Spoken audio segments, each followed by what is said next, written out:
Hey everybody, welcome back to Truth Revealed. As always, I'm your host, Sergio Denara. Today we are continuing our deep dive into the Alec Baldwin case. Alec Baldwin's not the only one who's being prosecuted for the shooting of Helena Hutchins. Hannah Gutierrez was tried and convicted. Now that Alec Baldwin's defense uncovered new evidence, that evidence got his case dismissed, and it's causing everyone to go back and look at Hannah Gutierrez's case. I haven't looked at Hannah Gutierrez's statements, her witness testimony. I haven't heard anything from her at all. I'm purposefully keeping her as a blind spot right now because I don't want anything that I see from her to affect the way that I analyze anyone else's statements here. Seth Kenny is the one that people keep telling me to look at.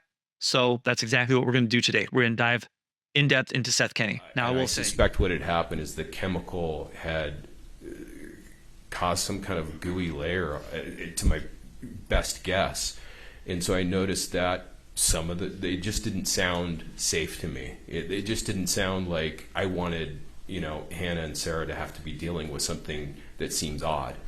And so I suspect what had happened is the chemical had caused some kind of gooey layer, to my best guess. And so I noticed that they just didn't sound safe to me. Sound like I wanted, Hannah and Sarah to have to be dealing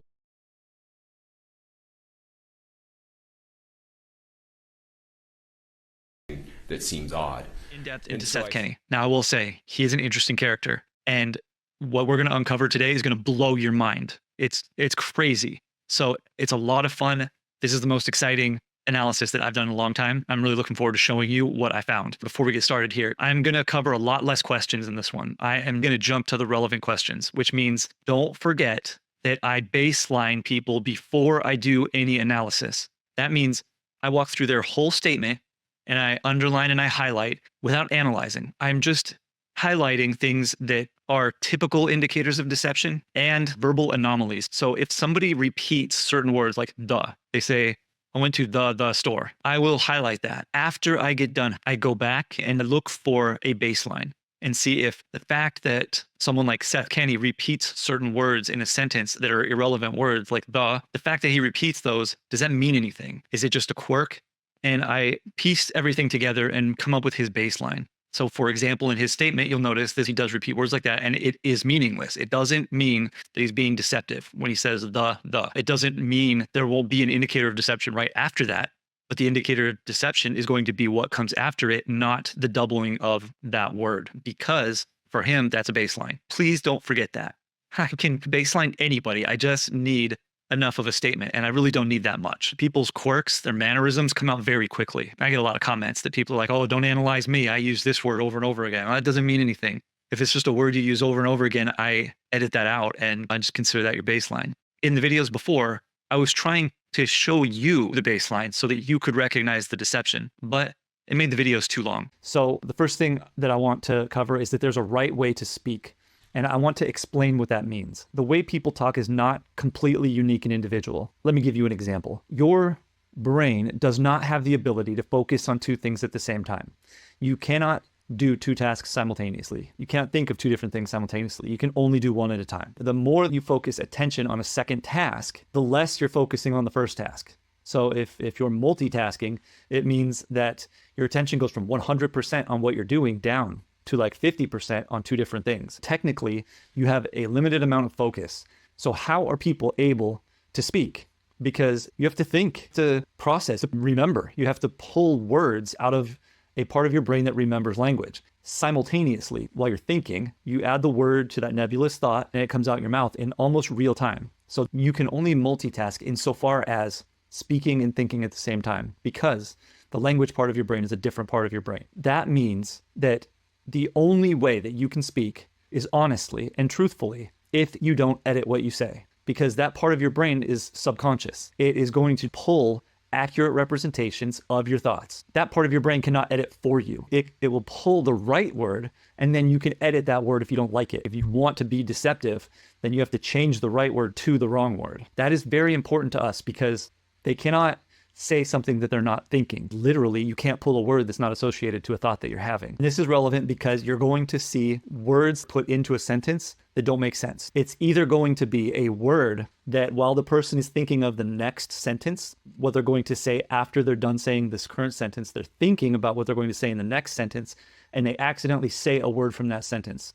Either they pull the verb from that sentence and they put it into the verb in this sentence, or the noun, or something like that. That's common. You see that. It's easy to tell when somebody does that because it's clearly coming from the next sentence. The other thing is what people call a Freudian slip, where somebody says a word that is what they actually mean. The problem with Freud, with Freudian slips, is that he wanted to tie everything back to sex. And that's often what people are really thinking, but it's not always what people are really thinking, especially in a criminal investigation case. It's possible that while you're thinking, you're trying to answer somebody's question, and where your mind goes is to further in the story, not necessarily something you're going to say, but you're looking at another point in the story. And as you do that, your attention level on what you're saying goes down, because you have to pay attention to the part that you're either trying to fabricate or the part that's coming next. As that goes down, your ability to edit those words goes down. So if you end up with a Freudian slip, most likely what happened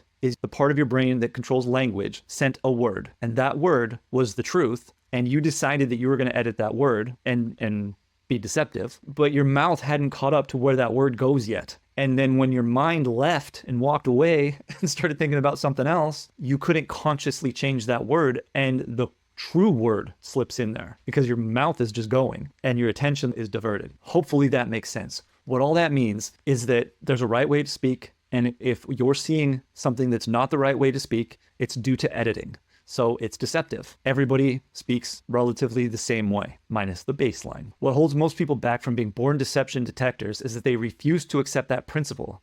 First, we get their baseline, which is, in this case, with Seth Kenny, it's simple and direct. He's like an everyman. He doesn't really have any particular verbal anomalies. He is very generic. He's like a textbook version of the way that somebody talks. So his deception is also textbook. He's deceptive in a wide variety of ways, where most people will actually sort of key in on one way of being deceptive. That's very interesting for me.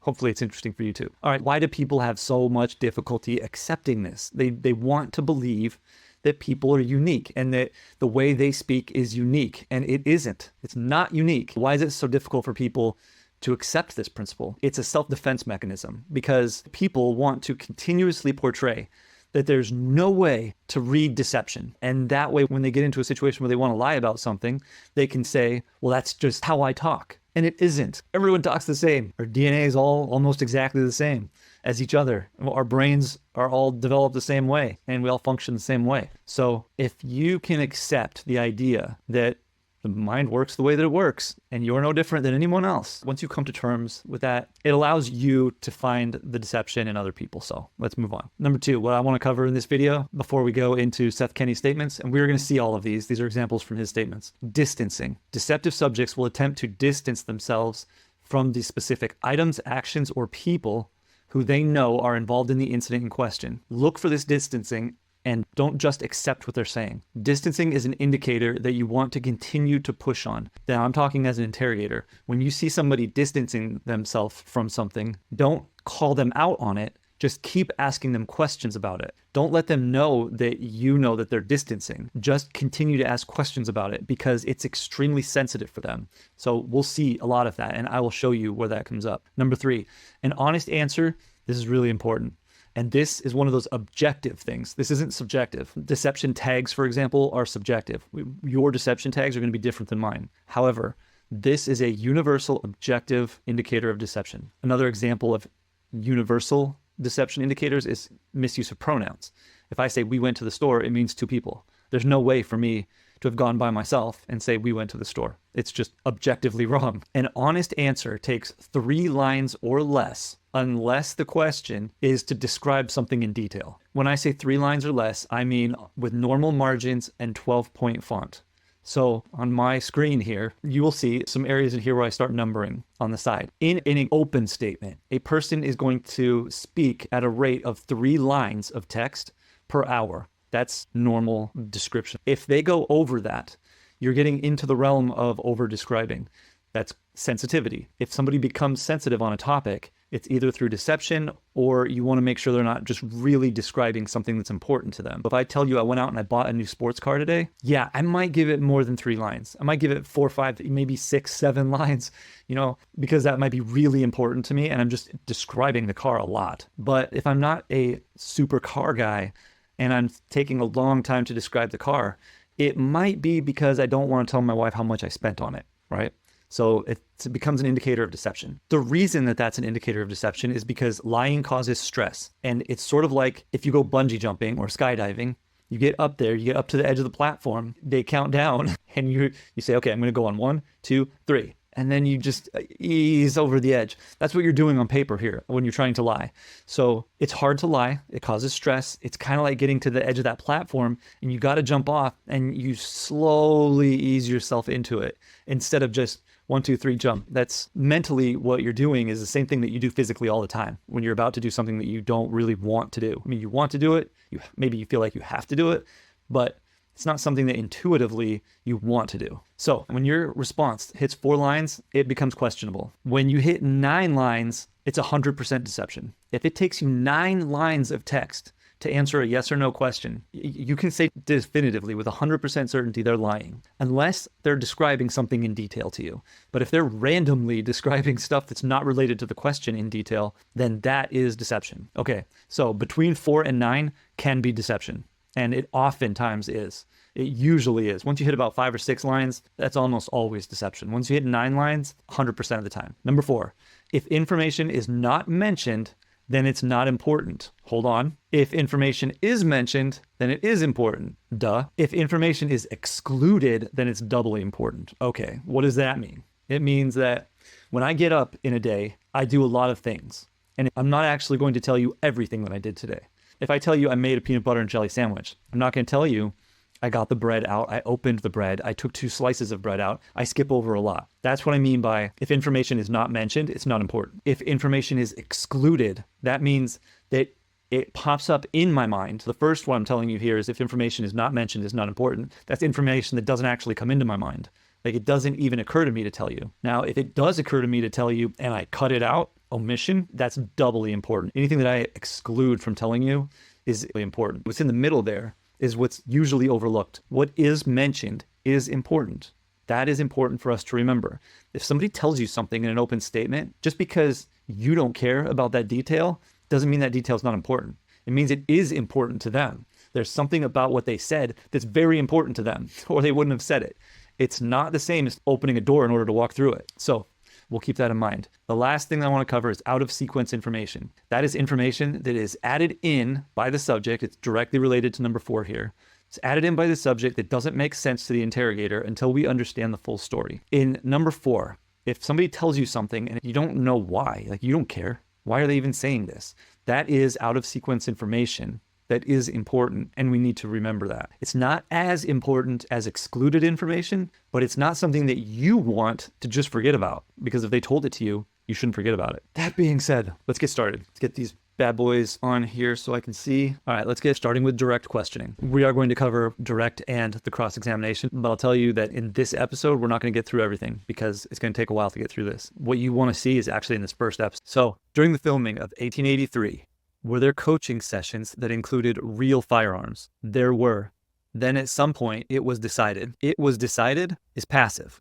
And it means he didn't decide this, and he's not willing to say who decided this. He's cutting something out. But then he says, and I'm not sure who made the decision. Oh, okay. That means we're not going to hold that against him. He says, it was decided, and I'm not sure who made the decision. So he qualifies that. So we're good with it. That they actually wanted to set up in a private range on a portion of Taylor Sheridan's private ranch, with an appropriate backstop and controls. And that is where, see, this is where he says the, and I didn't highlight that. I did highlight it here. So I tried to go back and unhighlight stuff that's baseline to not confuse you, but he does this a lot and it doesn't matter to me. This isn't sensitivity. And that is where the cast was a bit of a team building as well, learned about how the functioning of the firearms, and we were mixed between blanks and live. I did highlight this. We were mixed between blanks and live. That is a really odd way. That's a really wrong way of saying that, actually. We had live ammunition in one area, and then take people off to the side and shoot blanks in essentially the safe distance on most blanks is 20 feet. This starts out pretty normal, and then this becomes very problematic here. We have live ammunition in one area, then you would expect him to say, and blanks in a different area. Then he says,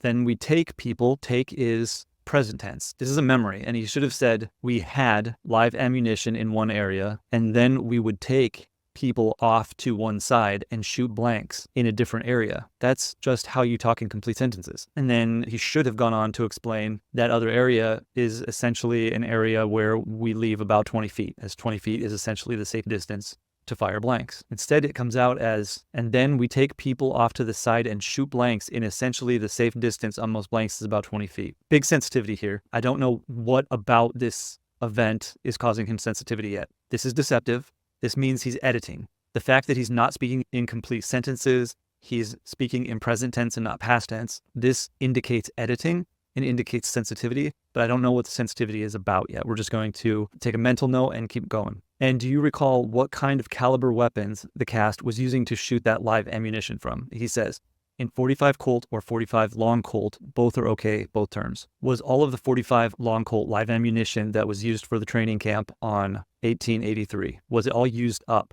He says no. Okay, direct, was not used up. So can you tell us approximately how much was left over? Okay, he is an expert in firearms. He can function as an armorer, as a range safety. The fact that he owns a prop store does not mean that he sells toy guns. Okay, they're not squirt guns.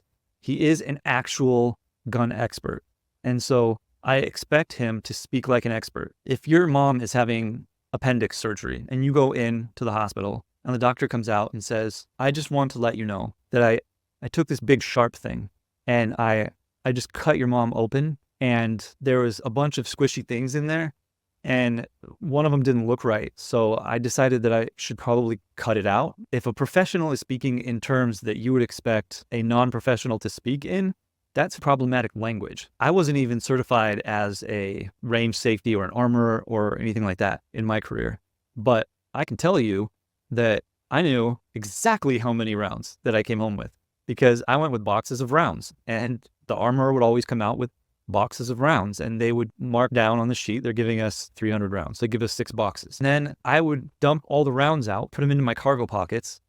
We'd go and shoot, and inevitably at the end of the day, you're going to have some left over. You go back and you grab your box. It has the foam insert in there, and you put the bullets back in, and they're in rows of 5 so that you can count them, just like pharmacists, 5, 10, 15, 20. You know exactly how many rounds you have in there. So when he says, can you tell me approximately how much was left over? And he says, if memory serves me correct, it was about 125 rounds roughly. 125 rounds would be 2.5 boxes, exactly. 2.5 boxes. When he says roughly, he doesn't know exactly how many rounds is what he's telling you. And he's saying, you can't hold me to a number. So subject is being extremely non-committal regarding the number of live rounds. They should have been stored in boxes, so there should be no question about the number of live rounds he took. This sensitivity here makes me cautious about whether or not he loses some of those rounds in the future. If he doesn't know how many he took, then you can't hold him to anything later if some go missing. So he says about 125. All that means is that we can't hold him to anything later. Question number 3, and you can see this one's already turning into a doozy here. What happened to that ammunition after you finished training the actors in 1883? And it's live ammunition. So what happened to that ammunition? Well, that's a little bit hazy. At one point, I do recall that certain things were offloaded from my Sprinter van because they just weren't needed. And that was one of those things. But at some point, it got moved back to Albuquerque, and I've never been able to pinpoint the day. Let's unpack this. He's gone beyond dodging the question with I don't remember to fully creating a new made-up story with hazy. Most people will just say, I don't remember or I don't recall. He says, well, that's a little bit hazy. That type of language, once you deviate from the only possible true answer, which is here it should be I can't remember,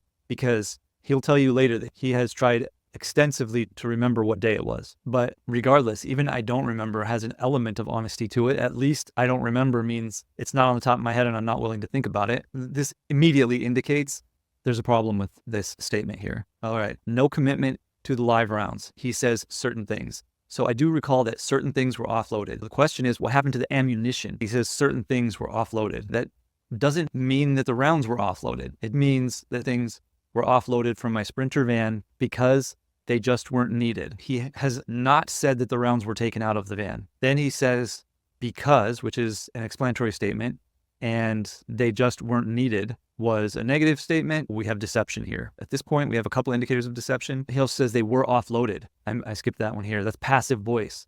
He doesn't say I offloaded them. He says they were offloaded. So he's not willing to commit to anything that he's saying here. We have numerous really hard indicators of deception here. Then there's extreme sensitivity around the live ammo, and he won't even identify it by its name. He won't call it anything other than that and it. But at some point, it got moved back to Albuquerque. The first time that he's talking about this live ammo, if he wasn't hiding anything, he would say the live rounds that I took back with me, he would introduce them. And he's not. He's saying it. There's a sense of trying to hide what he's talking about here. It's another hard indicator of deception. Back to Albuquerque. But at some point, it got moved back to Albuquerque, which is distancing. But we're going to see more distancing in a second, so I'm not going to over-explain this right now. And I've never been able to pinpoint the day. Never is almost always a lie. Never means past, present, and future. Usually you'll see that in rules. Never point your firearm at anything you don't intend to destroy. So it is a really bizarre way of referring to live ammo. And then never regarding useless information. He wasn't asked about the day.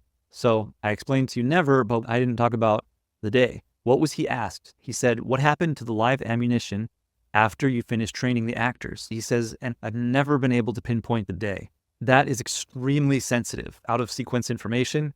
He's talking about trying to pinpoint the day and not being able and never being able to do it. That's something we want to push and push and push on. Why is he bringing that up? Why does he not want to be able to pinpoint the day that he brought that back? Let's think about that for a second. If you go to an outdoor range, everybody has to drive up to a parking area and then walk out onto the range. When you do that, you have to have a gun bag or something with you to have your guns and ammo.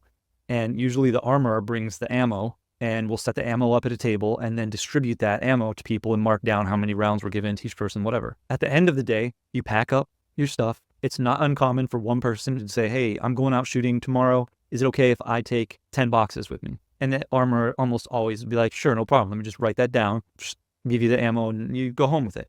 That ammo goes into your bag goes into your car. So there's no question here that if he took the live ammo, it went into his Sprinter van on that day. And that day is not hard to figure out. I'm sure that literally everyone was there, probably took pictures and put it on their social media. People love to take pictures of them shooting guns. So the day that the live ammo went into his van is not in question. That's very easy for everyone to figure out. What seems to be in question is when the ammo came out of his van. He probably threw the ammo in there and it sat in there for a long time, is my guess here, is why he's saying that he can't pinpoint the day that it went into his facility in Albuquerque. I mean, not guessing. That is exactly what happened. That's the only possible outcome from what we learned there. Specifically, where in Albuquerque was it housed? Okay, where in Albuquerque? Now, this is the distancing thing. He doesn't want to be associated with those live rounds. So where in Albuquerque was it being housed? He says it was in a gray bin marked live ammunition, and it was actually in the bathroom. So it is what he's calling the ammunition again. He's still calling it it. It was actually in the bathroom. The next question is of where? And he says of PDQ location in Albuquerque. There's huge distancing here. He doesn't want to even be in the same city as what happened to those live rounds. Not telling you where in Albuquerque they went. And then the next question of where? He says of PDQ's location. That's his business. Now he is disassociating himself from his business. As soon as his business is forced to be into this equation, he removes himself from it. Now, every time that a question is dragging something closer to him out into the open, he's disassociating himself from that thing. So first he disassociated himself from all of it. Then he disassociates himself from PDQ's location in Albuquerque. And then it says, okay, so of where? Of PDQ's location in Albuquerque. And then she says, of your business? Because he's literally distancing himself to the point where it's becoming confusing to even follow what he's saying. He says, correct. Now you can see I start to number here. So how did you know it was live? And how were you able to keep it separate from dummies and blanks? Well, it's obviously it's a concern. He repeats it's 4 times. That's big indicator of sensitivity here. Anytime you've got these things, now it went from calling them it to calling them these things. That's a change of language, so we mark this. Remember, the nouns that are associated with the crime or the incident, we want to mark those. We want to see if that language changes around those. So at some point, they change from it to these things. How were you able to keep it separate from dummies and blanks? Well, it's obviously, it's a concern. Anytime you've got these things in, let's just say, one structure. Ivan, how were you able to keep it separate from dummies and blanks? Well, it's obviously, it's a concern. Anytime you've got these things, let's just say one structure. To these things in, let's just say one structure. So what he's saying is, let's not say my business. He's just, let's say one structure. And in this instance, always better to keep live ammunition near blanks rather than dummy rounds. He leaves out its, I'm not sure why he left its out here, but it's another indicator of sensitivity here. Always better to keep live ammunition near blanks rather than dummy rounds. Okay, let's think about that. Live ammo near blanks, not dummy rounds. Okay. From what we know so far, that makes sense because blanks look very different. They don't have a tip on them. They're crimped at the end so that the gunpowder can just fly out, and that makes sense. It's very easy to visually distinguish blanks from live rounds. It's not easy to distinguish dummy rounds. They look identical. So always better to keep live ammunition near blanks rather than dummy rounds. Okay, he says that right. We're good with this because, little sensitive here, dummy rounds and live ammunition can look exactly the same. That's true. Okay. So if we were to look, if I were to set aside a single blank and a piece of in a round, single round of live ammunition, it would be obvious which is which just from looking at it. All right. This is just mangled. He mangled this sentence. So we have another indicator of huge sensitivity, even though what he's saying here is technically correct. So we don't know yet why there's all this sensitivity in here. Okay. The same cannot be said for live ammunition. So these are things that should never be next to each other. It's a correct use of the word never. That's a rule. Should never be next to each other. Did you notice what he did here? He says live ammunition here. This is hugely problematic. Why? Why is it so problematic in here? Language represents reality. Language cannot not represent reality. A person can accidentally say a word from the next sentence, but they can't say something they are not thinking about. His mind replaced the word dummy round with the word live ammunition, and he was not thinking about saying live ammunition in the next sentence, as you can see here. Let's go back here and look. Was he supposed to say dummy round or live ammunition? He says if you put live ammunition next to a blank, it would be obvious which is which just from looking at it. The same cannot be said for live ammunition. What he should have said here is the same cannot be said for dummies. So why did he replace the word dummies with the word live ammunition? The language literally, he confused dummy round with live ammo. He replaced dummy round with live ammunition. And I wrote Freud was onto something here, but he had it wrong. This is a Freudian slip. His language is literally telling you that he replaced dummy rounds with live ammo. Now, some of you are going to think that's a stretch. Does this mean that he literally replaced dummy rounds with live ammo? Just because he replaced the word dummy round with live ammo? Your mind is much more powerful than you think it is. And if he is thinking that he replaced dummy rounds with live ammo, you will see this. You will see his verbiage replaced dummy round for live ammo. All right, whether or not you believe that this is an indicator that he actually did later on replace a dummy round with live ammo, whether that was confusion or not, we want to keep that in mind. You don't have to believe it at this point. Let's just keep it in mind. Did you keep all of the 45 long Colt live ammunition in the gray bin? It was in the gray bin and it was marked on two sides, live ammunition. So I highlighted this one. It was in the gray bin, it being the live ammo, which is what he calls this particular live ammo. He's okay with saying live ammunition as long as it's not these particular rounds. So it was in the gray bin, and it being the gray bin, now you can see why you're not supposed to use it for everything. It's confusing. It was marked on two sides, live ammunition. When he says it here, he means the gray bin. Did you have 45 long Colt live ammunition stored anywhere other than the gray bin at PDQ in Albuquerque? And he says no. As an interrogator or attorney, this question should be stated as, has there ever been at any time even one round of 45 Colt live ammo anywhere on PDQ property other than in the specific gray bin in the bathroom? Because this is the question, but it's not how it was asked. He said, have you ever stored long Colt live ammunition anywhere other than the gray bin? Storing is, to somebody who owns the business, storing something means that you designate space and you go and you put stuff there. And he says no, because it's really easy to answer that question like that. He has never bought live ammo and stocked it on the shelves and sold it from there. This no does not mean that he has never had live ammo anywhere in his facility. It just means he's never stored it there. So let's talk about the dummy rounds that you provided to the set of Rust. Did you provide 45 long Colt dummy rounds to the set of Rust? He says, I did. I supplied a single box of 50 on October 12th. Here you are seeing some of his baseline. This is how I would say a generic normal person should speak, and this is how he speaks. This was a direct question that he did not have any problem with the answer. And so the answer came out as it should. Let me just do this again, because you're not going to get a whole lot of baseline in here.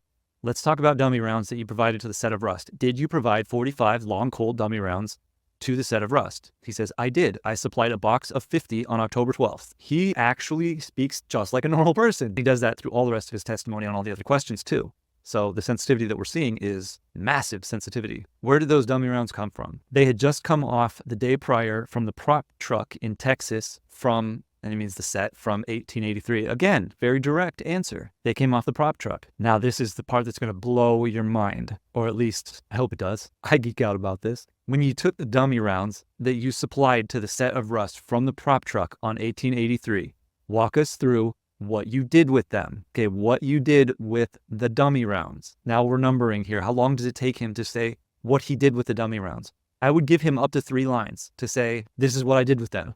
I put them in a bag. I took them back to my facility in Albuquerque, and I put them in a box. It's very easy to say this in probably 1 line. You could easily say this in 3. He says, yeah. So the Sarah and Hannah had issues with a couple of guns, and so potentially they needed a replacements. There was an issue with the reassembly after cleaning. Now I put in here a no which guns, because if this was Alec Baldwin's gun, that when they took it apart to clean it, they put something back together wrong, and then he, as the armorer, had to fix it. That's pertinent, so I just put a note in there. So I pulled some of PDQ inventory from the 883 prop truck to make sure So I took that gun, a box of 4440 dummy rounds, and also spotted some antiqued 45 long Colt dummy rounds in bulk, and put them literally into a double bag of some type of grocery store bag. And those 3 items went into my Sprinter van, and I drove straight from that set to my PDQ location in Albuquerque. So what did you do with them? Does that really tell you what he did with them? That he put them back? Technically, he hasn't finished his story. He started to tell you what he did with them, but he's not done.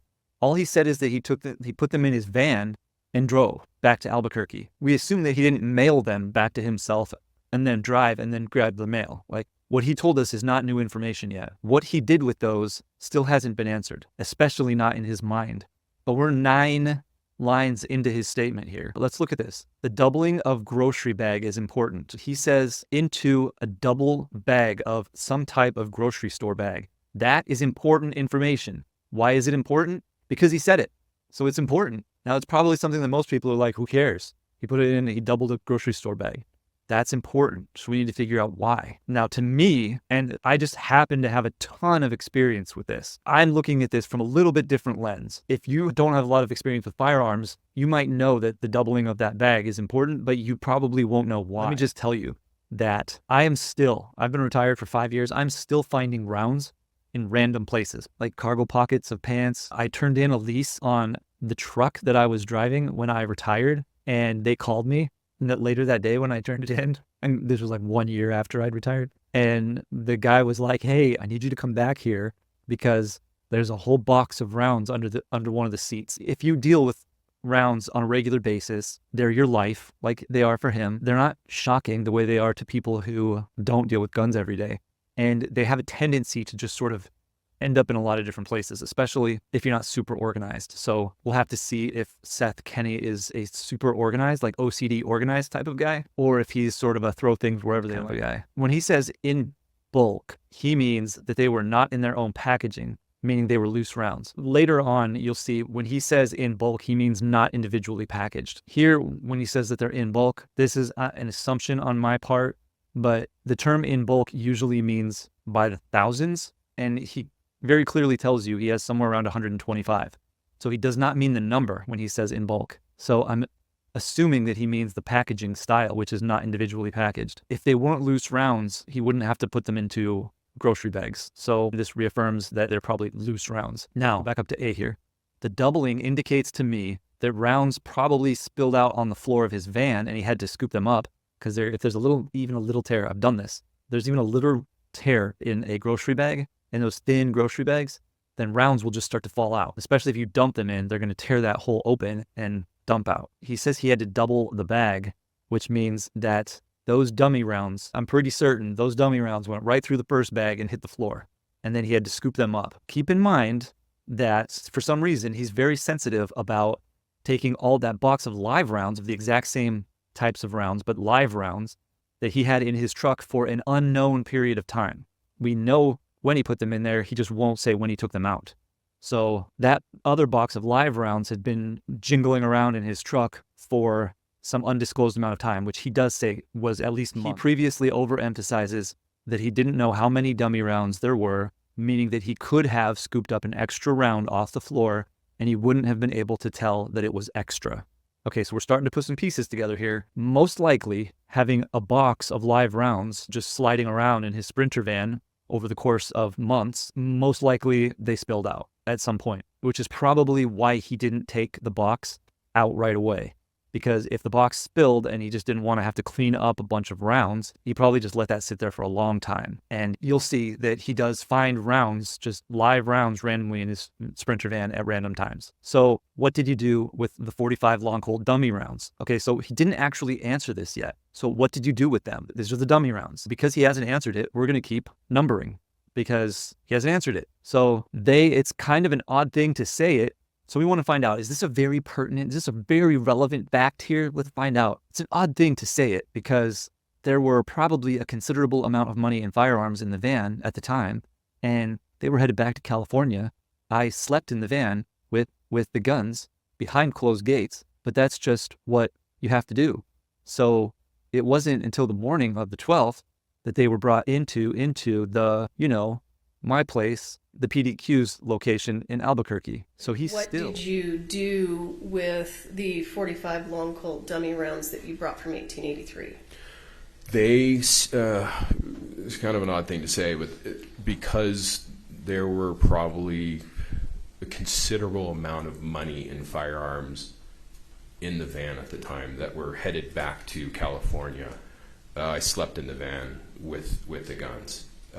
Behind closed gates, but that's just what you have to do. So he still hasn't told you what happened to the rounds, but he ends there at line 14 for him. 14. I've never seen a statement take 14 lines to answer one question before. Even in deceptive statements, you usually hit the lie at somewhere around line 9. So this is like, I'm getting excited here. Like, what is this lie? Like, why is this such a big lie? Let's see here. There's a whopper of a lie coming up eventually here. That's from these. Then explanatory plus a negative equals deception right here. So another indicator of deception on top of the how many lines it's taking. And then were is in passive voice. They were brought into the, when he says they were brought, it's almost like he's saying he didn't bring them. So just huge at this point. This level of deception is becoming so aggressive that like I'm excited to see what he's lying about. This has got to be huge. Okay, and what did you do with them when you brought them inside? Okay, basically the same question again. We're gonna keep asking this question until you answer it. Line 15. Well, I got rid of the grocery bags straight away and built a small brown cardboard box, and they got poured into there. Again, passive voice. And these grocery bags, so they're coming up again. This very irrelevant thing. That means it's not irrelevant for him. This is very, very relevant. This is very pertinent. These grocery bags played a role in this. Okay, so they got poured into there. Sarah Zachary was running late. And the reason why I highlighted it like that is because he's going to get interrupted here, but he's going to continue his train of thought. And so we know where to keep numbering here is what I'm saying. When she showed up, I was able to reassemble that test gun. Oh, good. We're back to the test gun here. He is dodging this lie like his life depends on it. And let me stop you real quick to just so that we're connecting all the dots. Well, why was Sarah Zachary coming to PDQ on October 12th? And he says, well, she needed to find out whether or not I could quickly reassemble the gun without issue and make sure that it was ready to be used on camera for Rust. And were you able to do that? At this point, his tactic has sort of worked. She forgot about the question that she's asked 3 times, which is what happened to the dummy rounds. But it is weighing on him. So he says, and were you able to do that? I was. But let me tell you, let me go back to the statement that I still hadn't finished yet. But she ended up running probably 3 hours late, which was Sarah Zachary was running late. And so we continue. I did not count the lines in here where he was answering her question. These 3 lines did not count. But we still haven't found out what happened to the dummy round. So we're going to continue numbering from here. Line 18, and I had nothing else to do. If you have nothing else to do, answer the question. Essentially, I was just headed, waiting to meet with her and drive to California. So while I was sitting there doing nothing, okay, his story has gotten to the point where he doesn't even have anything else to talk about, so he's just repeating the same lines over and over again. I looked at these overly antiqued aged rounds that had been dipped in a chemical that patinaed. We're on line 21 here. They patinaed not only the lead bullets, but also the cases very heavily, too heavily. Okay, he says in this box, the chemical that he poured in there, it patinaed not only the lead bullets, but also the cases. Now, I'm going to say that technically, I think dummy rounds probably do have lead bullets in there, but this seems like a pretty bad slip. I just highlighted it in green so I wouldn't miss that. But if there are regular bullets mixed in with the dummy rounds, then this would be quite a slip here. Now, the bullet is technically the projectile that's in the end. It's not the whole cartridge. So let's keep reading. But also the cases very heavily, too heavily. And they didn't look right. They didn't look right for the cameras. So I just sat there and decided, well, I'll just see what it looks like after I polish them up with some Quarto steel wool. So we're on line 24 here. And we still haven't gotten to what happened. At this point, there is something that happened, what he did with the dummy rounds, that we know is a lie with 100% certainty. That became 100% certain at line 9. So at this point, the anticipation is killing me. Let's figure out. And that's what I did. What I realized, though, too, is that some of the chemicals seem to have leaked into the case, and some of the rattles seemed muddy. Okay, we're getting to it now. And then she stops him. What do you mean when you say some of the rattles seemed muddy? Well, it's we, Joe Swanson, for the most part, stopped using BBs inside the dummy. All right, well, so now he's back to explaining, but this is still the same topic, the dummies. And so we're just going to keep numbering. We're on 26 rounds because the sound guys could hear them on camera. Again, I didn't highlight the does because it kind of talks that way. Could hear them on camera. So if the gun is being manipulated and he could actually hear the dummy rounds rattling around, this is too much information for the muddy sound rattling around. And there's a number of instances where I can hear dummy rounds in TV and in movies where I can spot it. And I'm like, I can hear the dummy rounds around, like it's kind of interesting. So he is still in this massive delay tactic. We got an explanatory. So he switched to using a single piece of number 2 lead shot, which is an adequate rattle, but it's a little bit muffled. So now he's talking about how these rounds sound a little bit muffled. And I suspect what had happened is, what had happened is a friend of mine who will say this because this phrase is like the lead into the big lie. Now, when I'm talking to people, friends, people I know, and they get all of a sudden put on the spot of something like, why are you home so late? And all of a sudden I'll hear, see, what happened is I stopped by McDonald's.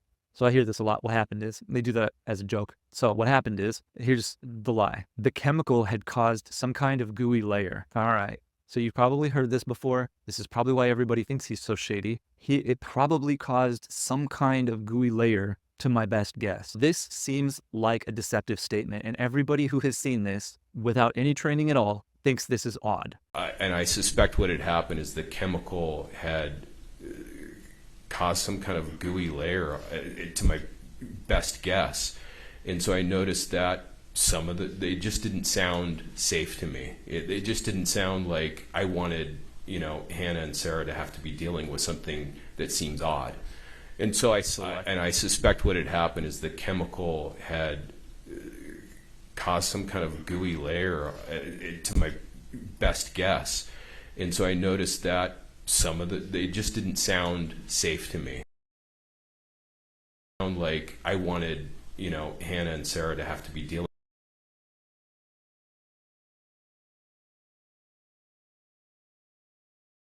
that seems odd. And so what I'm telling you is that if it takes 32 lines to describe this, this is the biggest lie of his life. This is the biggest lie I've ever seen. So I can't overstate the importance of this, how crazy this is. So we need to figure this out. And so I noticed that some of they just didn't sound safe to me. All right, we already have some indication that the dummy rounds were mixed with the live rounds in his van, right? I'm guessing, but we have pretty good information that there was commingling of live rounds with dummy rounds at some point in the transport coming back. And so now he's telling you that he noticed that some of them didn't sound safe. Why didn't they sound safe? Because they sounded muddy? No, it's because they didn't rattle. It's because they were live rounds. It just didn't sound like I wanted. Of course you didn't want it to sound. They sounded like live rounds. Hannah and Sarah to have been dealing with something that seems odd. And so I selected, before I sat there and polished each dummy round, I had to make sure, one, it rattled. So he, at this point, is sitting down, separating the live rounds from the dummy rounds. He had to make sure that it rattles before I spent a minute polishing the round. If we're talking about a box of 50 plus writing a label on both ends, who counts the amount of time that it takes to write a label on both ends of a box? I sat there with this box for an hour. So they got rattled before they got polished, and then re-rattled. So speaking of being rattled, Mr. Kenny here is pretty rattled. And because of how huge this commingling of live rounds with dummy rounds is in his mind, that's why he's telling you that he rattled them twice. And he needed a story as to why he rattled them twice. To make sure they would rattle without issue and then individually inserted into the box. So we finally get to the lie. There is a chemical that created a gooey something that prevented the dummies from rattling. This deception is 100% confirmed in my mind. All right. Now, this is Sergio's speculation. All right. I'm going to speculate here. Do not take my speculations as facts. I have shown you where the deception is. And now, just because I know what didn't happen doesn't mean that I know what did happen. But there are a couple of things here that, knowing what the story that he told is not what happened, I have a couple theories. Number one, Kenny accidentally mixed the dummy rounds with live rounds. When he spilled the dummy rounds in his van, he realized there were live rounds on the floor that had probably spilled from him driving around with a box of live 45 ammo from the cowboy ranch for months in his van. And he decided to sort them out later using the patina story as cover for action. He may have spent the night searching. So remember, he spent the night in his van, and that was worth mentioning to him, that he drove back and didn't take the dummy rounds out right away. That's what he said, because he spent the night in his van. So that's definitely odd. The way he says it, it's almost like he parked in his parking lot, shut off the engine and went to sleep and never even went into his shop. If he doesn't tell you a story that makes sense, common sense would tell you he had to use the bathroom, he had to do something. He went into his shop. Nobody drives up to the parking lot of their own shop and doesn't go back inside. So if he did go inside to go to the bathroom, why didn't he take the dummy rounds in and secure them? Well, that's a good question. So let's speculate. He may have spent the night searching in his van for every loose live round and every loose dummy round to make sure he didn't leave any trace of the accidental mixing of the rounds. So him mentioning that he spent the night in the van, I don't know, I'm sure there's probably security camera footage, and it probably has him out in his van for hours. So he had to come up with a story of why he was in his van. And it could be that, or if you are a little bit more of a conspiracy theorist, then this is also, I think, possible. Kenny purposefully wanted to sabotage Hannah. I will say, based on what we have here, Kenny has means and opportunity. What I don't have here is motive, because the fight that they talk about is on the 16th, and this all happened on the 11th and 12th. So I don't know if they had any sort of confrontation before the 16th. I'm led to believe that they did because of how aggressively Hannah was swearing at him on the 16th, but I don't know this for sure. So The level of motive that he would have for this probably has a lot to do with whether this is number one or number two, or it could be something else completely. Kenny purposefully wanted to sabotage Hannah G, so he mixed live and dummy rounds together, covered them in the patina solution, and then polished them all together to make them all look exactly the same, injecting a small amount of the solution into the hole in the case of the dummy rounds to muffle the rattle, to muddy it, and make it harder for Hannah to differentiate them. In this scenario, he may have patinaed the rounds overnight and just polished them the next morning. This would answer the question as to how the heck they got patinaed at all. They're his rounds. So the idea that someone put them in this chemical, let them sit there for who knows how long, but way too long, and then gave them to him and said, here you go. Here's the rounds that we leased from you back, covered in this goop. He doesn't say who did that. He doesn't give any information about the chemical. So he doesn't say that he didn't do it. So this would answer the question as to how the heck they got patinaed or got that chemical put on them in the first place, and why it was so heavily done as to require him to work on them. And even if the answer is number one and it was an accident, we still need to understand how that chemical got on them and in such a heavy dose and for so long. I would assume that anybody who would be doing that would know how to do it. And so the fact that they came to him like that really puts the question in my mind of who did that. And he doesn't say that it wasn't him. So did he do that? And if he did, why did he do that? Was he just going out of his way to do everything that he could to try to help Hannah, to make her stuff, the stuff that he's going to give her, to make it look as best as he possibly could? It doesn't seem right. So we need to answer that question. What was he doing overnight? I mean, if it was me and I had to sleep in a van that was full of guns, I would just secure the van better, or I would put the guns inside. I mean, how many guns did he have in there? How long could it possibly take to unload the van? For me, being able to sleep in a bed is more important than not moving a couple armfuls of guns. So his story of what he was doing overnight doesn't make sense. And who put the chemical on those and why they were so covered, that doesn't make sense. Something needs to explain that. So this is made up by me. I have no evidence, no facts to back this up. I'm just saying that what he said doesn't exclude this. So those too many questions. At this point, it's taken a long time to get through this. We're not even through the direct questioning. So we're going to cut this here, and then I'm going to put out the rest of this in another video that'll be immediately following. So hopefully you find this interesting. This is crazy to me. I mean, there's deception that is sensitivity, and there's deception that is just in your face deception. And this is an extremely deceptive statement. So we're going to keep going through it, and we're going to see if going through the rest of this, if we can piece together the rest of this story. But I have only analyzed in this excruciating detail up to this point. So I don't know what the outcome is yet either. We'll see if we can rule out either one or both of these speculatory statements that I made here with more information that we get later. And with that being said, leave your ideas in the comments. You know more about this case than I do. I am purposefully sequestering myself from other evidence and information in this case. If there's something else, some other evidence that has come up that supports or refutes this, let me know. And if you have other ideas of what could have happened here, let me know. But something happened here. So that's all I got. That being said, keep searching the truth for yourself. And this is Truth Revealed signing off.